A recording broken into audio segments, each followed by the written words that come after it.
పోతుంది. అలాగే ఆదివారం రోజు రాహుకాలం ఉన్న సమయంలో సుబ్రహ్మణ్య ఆలయంలో నిమ్మకాయల దీపం పెట్టండి. మీకు దగ్గరలో సుబ్రహ్మణ్యేశ్వర స్వామి ఆలయం ఉన్న, దుర్గాదేవి టెంపుల్ ఉన్న, ఆదివారం రాహుకాలంలో ఆ టెంపుల్కి వెళ్ళండి, నిమ్మకాయల దీపాలు పెట్టండి. ఈ పాముల దోష తీవ్రత అనేది తగ్గిపోతుంది.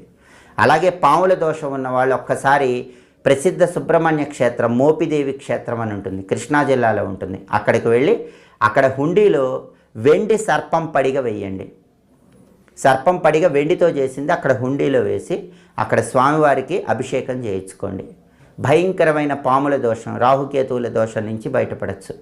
అలాగే ఈ రాహుకేతువుల దోషం ఉన్న వాళ్ళు ఎవరైనా సరే మంగళవారం రోజు మధ్యాహ్నం 3 నుంచి 4:30 మధ్య ప్రాంతంలో, అలాగే శనివారం ఉదయం 9:30 నుంచి 11 మధ్యలో, సోమవారం ఉదయం 7:30 నుంచి 9 మధ్యలో దేవాలయ ప్రాంగణంలో ఎరుపు